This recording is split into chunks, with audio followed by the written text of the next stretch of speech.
Iran Israel के बीच जो युद्ध संघर्ष चल रहा था वो अमेरिका के हस्तक्षेप के बाद सीज फायर में बदल गया और छुटपुट घटनाओं के बाद दोनों ही देशों ने एक दूसरे पर हमले करना बंद कर दिए। लेकिन अभी भी दोनों देशों के बीच तनाव बरकरार है और युद्ध एक बार फिर भी किसी भी वक्त शुरू हो सकता है। आप देख रहे हैं न्यूज़ 18 का डिजिटल प्लेटफॉर्म। मैं हूं खुर्रम शहजाद। आज हम इसी मुद्दे पर बात करेंगे कि आखिर दोनों देशों के बीच सीज फायर के बाद भी क्यों तनाव जो है वो बरकरार है और युद्ध आखिर क्यों शुरू हो सकता है। दरअसल इस पूरे संघर्ष की जो जड़ थी वो था यूरेनियम यानी कि न्यूक्लियर का वो ईंधन जिससे न्यूक्लियर बम तैयार होता है, न्यूक्लियर बिजली तैयार होती है। और अगर आपको बम बनाना है तो 90% तक यूरेनियम को इनरिच करना ज़रूरी होता है। ईरान जो है वो 60% तक यूरेनियम को इनरिच कर चुका था। IAEA के ज़रिए से एक बयान आया जिसमें कहा गया कि ईरान जो है वो तमाम जो शर्तें होती हैं जो IAEA के तहत जो है ईरान को मानना होता है, जो NPT यानी कि जो न्यूक्लियर वेपन्स जो है उसका अप्रसार संधि जो है उस पर जो ईरान जो है उसका पालन नहीं कर रहा है। उसके बाद इजराइल के हमले हुए थे। अमेरिका ने भी इस युद्ध के बीच में एंट्री की और इजराइल जो नहीं कर पा रहा था कि इजराइल के पास ऐसे बम नहीं थे कि वो ईरान की न्यूक्लियर साइट को हिट कर सके, तो अमेरिका की एंट्री हुई और उसने तीनों जो न्यूक्लियर साइट थी ईरान की, जो बड़ी न्यूक्लियर साइट थी फोर्डो खास तौर से, उस पर बम गिराया और इसी के साथ साथ नातांज पर बम गिराया, अस्फहान पर बम गिराए। तो एक तरीके से न्यूक्लियर इंफ्रास्ट्रक्चर जो था उसको पूरी तरीके से अमेरिका ने यह दावा किया कि उसने उसको ख़त्म कर दिया है, बर्बाद कर दिया है। हालांकि CNN और जो दूसरे मीडिया घराने हैं उनकी तरफ से इस तरह की रिपोर्ट्स आई कि ईरान ने वो पहले ही जो उसके पास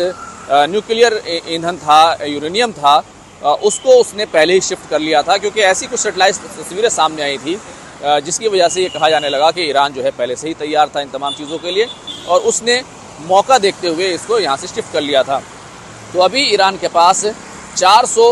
किलोग्राम जो है वो यूरेनियम मौजूद है और इससे 10 न्यूक्लियर बम बनाए जा सकते हैं। अब आते हैं कि क्यों अभी दोनों देशों में इजराइल और ईरान के बीच में अभी भी क्यों तनाव बना हुआ है। दरअसल ये 400 किलोग्राम यूरेनियम है, इसको इजराइल ये कह रहा है कि ईरान को इसको हैंड ओवर करना चाहिए ताकि किसी तरह की भी कोई संभावना या पॉसिबिलिटी ना रहे कि ईरान जो है न्यूक्लियर प्रोग्राम जो है वो आगे बढ़ाएगा और कोई जो है बम तैयार करेगा। लेकिन ईरान ने यह साफ कर दिया है कि ईरान का जो न्यूक्लियर प्रोग्राम है वो लगातार जारी रहेगा और ईरान जो है वो बम नहीं बनाएगा। ईरान जो है इस तरह की बात कर रहा है और उसको दबाया नहीं जा सकता।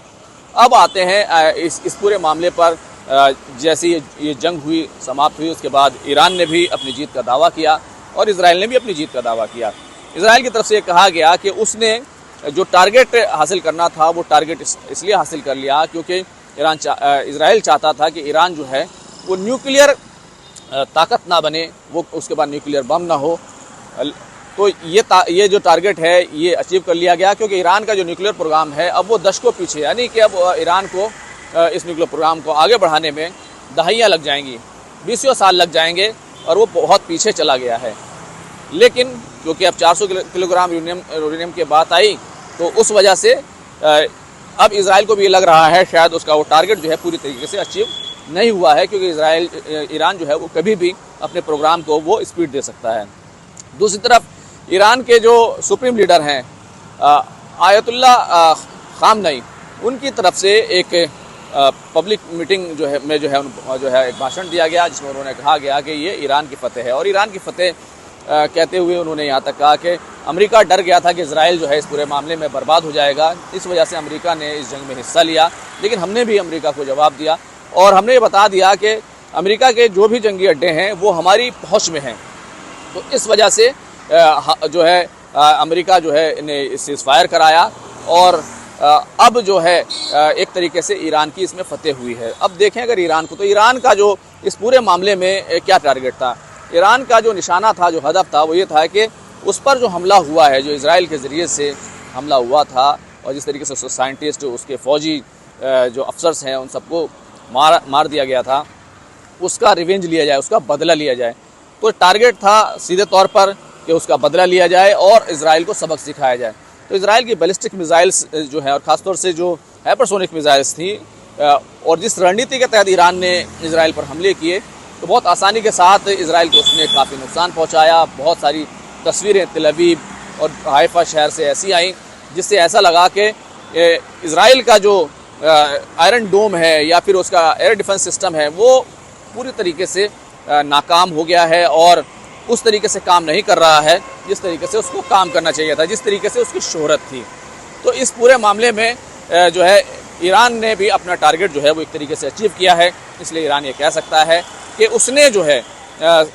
वो उसकी फतेह हुई है, उसकी जीत हुई है। लेकिन जिस तरीके से ईरान ने अब एक ये फैसला लिया और उसकी संसद के ज़रिए से जिस तरीके से इस तजवीज़ को पास किया गया कि ईरान IAEA के साथ जो है अब ताउन नहीं करेगा, उसके साथ जो है कोई कोऑपरेट नहीं करेगा। जाहिर सी बात है कि अब IAEA जो इंटरनेशनल एटॉमिक एनर्जी का जो ऑर्गेनाइजेशन है ये पूरी निगरानी रखती है, कोई मुल्क वेपन ना बनाए बल्कि सिविलियन पर्पस के लिए इस्तेमाल हो, यानी बिजली बनाना है, जो आपको जो पावर हासिल करनी है उसके लिए ज़रूर इस्तेमाल हो, लेकिन आप बम ना बनाएं, इस पर पूरी निगरानी रखती है। अब क्योंकि IAEA के साथ ताउन नहीं करेगा तो उसके जो IAEA के अफसर हैं वो नहीं जा पाएंगे। ईरान का आरोप ये है कि IAEA ने इस पूरे मामले में बहुत जो है दोहरा रवैया अपनाया, क्योंकि जब रशिया ने यूक्रेन पर हमला किया था और यूक्रेन के न्यूक्लियर पावर को अपने कब्जे में लिया था, उस वक्त IAEA की तरफ से एक बयान जारी किया गया था। उसमें ये कहा गया था कि रशिया जो है, रूस जो है वो आग से खेल रहा है। हालांकि यही बात जब इजराइल की तरफ से और अमेरिका की तरफ से जब हमला किया गया तो उस वक्त IAEA की तरफ से इस तरह का कोई बयान नहीं आया, बल्कि एक नॉर्मल जो है वार्निंग जो है वो जारी की गई, ये रेडिएशन फैल सकता है। और हालांकि रेडिएशन फैलने की कोई खबर फ़िलहाल नहीं सामने आई है। तो क्योंकि अपने आप को IAEA के साथ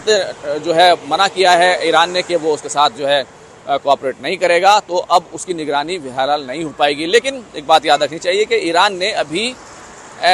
NPT से, यानी कि न्यूक्लियर अप्रसार जो संधि है, यानी कि न्यूक्लियर जो ताकत है उसको बम बनाने की जो क्षमता है उसको ना बढ़ाया जाए, उसके लिए जो तमाम दुनिया भर के देशों ने दस्तखत किए हैं उस ट्रीटी पर, उसमें ईरान शामिल है। ईरान ने उससे बाहर निकलने की बात नहीं की है और साथ ही साथ ये भी एक इशारा दिया है कि वो अमेरिका के साथ बात करने के लिए तैयार है। तो कुल मिलाकर अब जो ईरान ने ये जो पक्ष लिया है, सीधे तौर पर जो है यूरोपीय मुल्क, अमेरिका और जो दूसरे मुल्क हैं जो उसके साथ न्यूक्लियर मामले को लेकर, इस पूरे मामले को लेकर बातचीत करना चाहते हैं, जाहिर सी बात है उसमें ये सौदेबाजी के लिए वो ईरान इसको इस्तेमाल कर सकता है। लेकिन क्योंकि जिस तरीके से ईरान के साइंटिस्ट मारे गए, जिस तरीके से तमाम सूचनाएं जो हैं वो दुश्मन देश यानी कि इजराइल तक पहुंची, उसको लेकर ईरान को IAEA पर पूरी तरह से शक है और वो उसको मानता है कि ये तमाम सूचनाएं जो हैं कहीं ना कहीं लीक हुई हैं और यही वजह है कि ईरान जो है अब IAEA से उस तरह की बात नहीं कर रहा है। लेकिन अगर इजराइल की बात करें तो इजराइल ने कभी NPT पर हस्ताक्षर नहीं किए, यानी कि उस ट्रीटी का हिस्सा बिल्कुल नहीं है। और इजराइल जिसमें जो है वो न्यूक्लियर परमाणु बम बनाने से इनकार करता हो, इसका हिस्सा नहीं है। भारत ने भी इस पर हस्ताक्षर नहीं किए हैं और पाकिस्तान ने भी नहीं किए हैं और ये तमाम लोग जो है न्यूक्लियर पावर हैं, तो ज़्यादातर देशों ने उस पर हस्ताक्षर किए हैं और ईरान भी उसमें शामिल है। लेकिन जिस तरीके से ये मसला आया है कि अब वो IAEA के साथ कोऑपरेट नहीं करेगा, जाहिर सी बात है कि ईरान जो है एक तरफ दबाव बनाना चाहता है और दूसरी तरफ एक रास्ता भी खुला रखना चाहता है कि अमेरिका के साथ जो है बातचीत जो है वो करने के लिए तैयार है। तो कुल मिलाकर दोनों देशों में इस बात को लेकर तनाव बना हुआ है और इजराइल ये चाहता है कि वो 400 किलोग्राम जो यूरेनियम है वो कभी भी 60% से उसको 90% तक जो है उसको इनरिच किया जा सकता है। हालांकि पहले इजराइल ने कहा था कि दशकों पीछे चला गया है, क्योंकि तमाम रिसर्च जहाँ होती थी अस्फहान में या इंताज में और फोर्दो का जो न्यूक्लियर प्लांट था, उन सबको अमेरिका ने तबाह कर दिया। लेकिन अभी भी इस पूरे मामले को लेकर एक चर्चा जो है बनी हुई है कि आखिर इस मामले में जो है क्या वाकई ईरान के न्यूक्लियर प्रोग्राम जो है वो समाप्त करने में अमेरिका इजराइल कामयाब हुए हैं या सिर्फ ये जो है वो अचीवमेंट नहीं हो सका है और ईरान ने जो है अपना न्यूक्लियर जो है जो ईंधन है उसको, यूरेनियम को बचा लिया है। तो यही वजह है कि दोनों देशों के बीच अभी तनाव है और कभी भी इस मामले में जो है जंग जो है वो शुरू हो सकती है और कभी भी एक दूसरे पर हमले जो है ये शुरू कर सकते हैं, जब क्योंकि एक बार जब हमला होगा तो फिर उसके बाद उसका जवाबी हमला होगा। कुल मिलाकर अभी तनाव जो है ये चल रहा है। अब इस मसले का हल जो है वो तभी निकलेगा जब जिस तरीके से ईरान की जो है पहले भी एक संधि अमेरिका और यूरोपियन कंट्रीज़ के साथ हो गई थी 2015 में, लेकिन 2018 में डोनाल्ड ट्रंप ने ही, जो अमेरिका के राष्ट्रपति हैं, उन्होंने इस संधि को ख़त्म कर दिया था, ईरान पर सैंक्शन लगा दिए थे। अब ईरान जो है इस पूरे प्रपोज़ल को, जो उसकी संसद से तो पास हुआ है, लेकिन अभी जो उसकी सुप्रीम जो है सिक्योरिटी काउंसिल है वहाँ से उसको अप्रूव नहीं, अभी अप्रूव होना बाकी है। उसका पूरा इस्तेमाल करेगा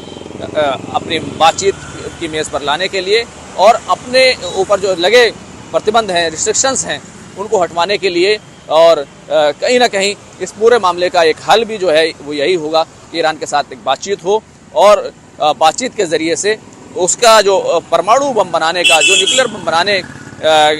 के ऊपर जो है उस पर रोक लगाई जाए और ईरान को भी उस सिलसिले में कुछ प्रतिबंधों से छूट मिले।